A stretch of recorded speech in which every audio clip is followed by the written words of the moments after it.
Good morning. Happy Friday. I picked kind of a fun book today, something that you can use your imagination when reading.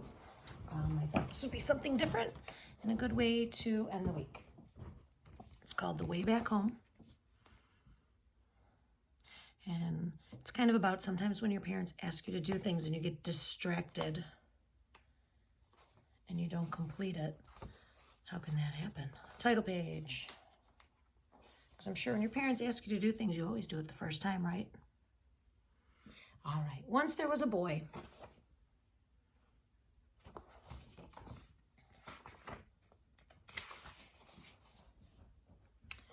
And one day, as he was putting his things back in the closet, he found an airplane. You can see him, he's putting on his bomber jacket, his helmet. He didn't remember leaving it in there, but he thought he'd take it out for a go right away.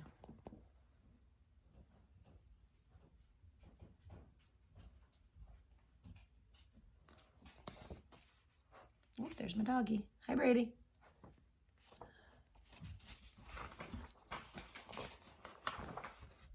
Hi, bud.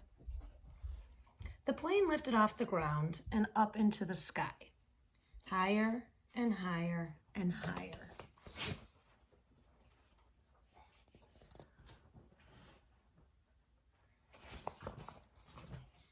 So he took a plane out of his closet and now he's flying. Suddenly the plane sputtered, but it had run out of fuel, and fuel is another name for gas. Now the boy was stuck on the moon. What was he to do?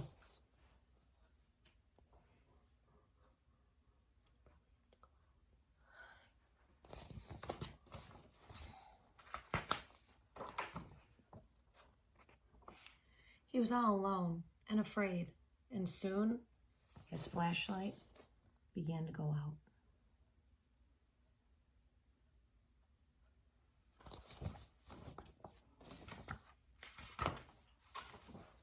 I love how the illustrator does this. The words are super faint. Meanwhile, up in space, someone else was in trouble too. His engine had broken down. And steering the ship towards a flicker of light, he landed on the moon with a bump.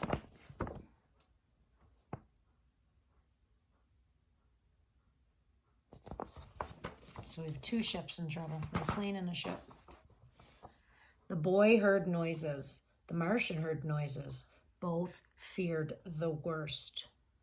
Look at this is right where their imagination takes them. But as their eyes got used to the dark, both the boy and the Martian realized that they'd met somebody else in trouble and they weren't alone anymore. And look, they're shaking hands. So here's the Martians, and here Martian spaceship, and here's the airplane. So they both landed on the same moon, both having trouble. The boy showed the Martian his empty fuel tank, and the Martian showed the boy his broken engine. Together, they thought of ways to fix their machines and get them both back home. So here they are working together. I love it. And they're coming up with ideas. They're problem solving together so they can figure out how to get home.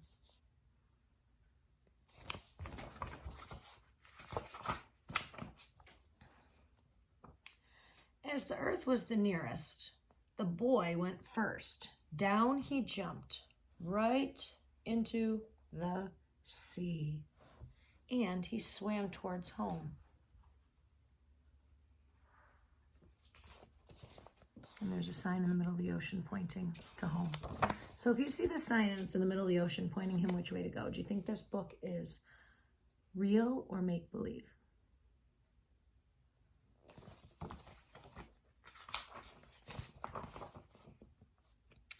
By the time he got there, the boy was tired out, so he sat in his favorite chair just to catch his breath.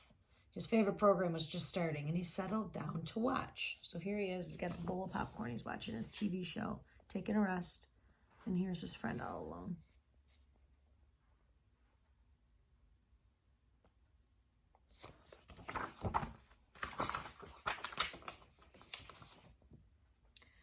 Suddenly, he remembered what he should be doing. He rushed off to the closet to get what he needed, and then he ran outside and shouted, but there was no reply.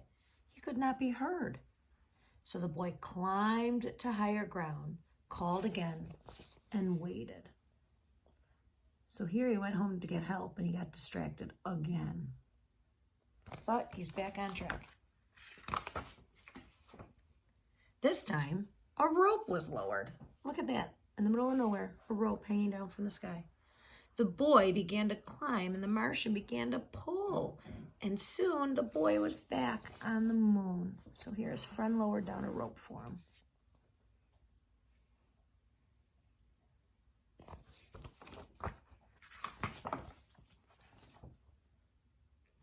The boy fixed up the Martian ship with a couple of rubber bands and a wrench, while the Martian filled the boy's fuel tank. They said goodbye and thanked each other for their help, and they wondered if they'd ever meet again.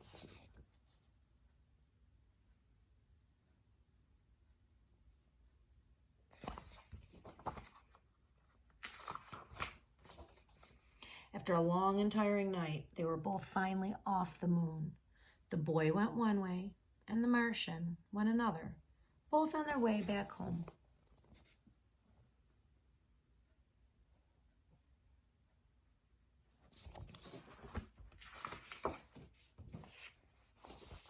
The end.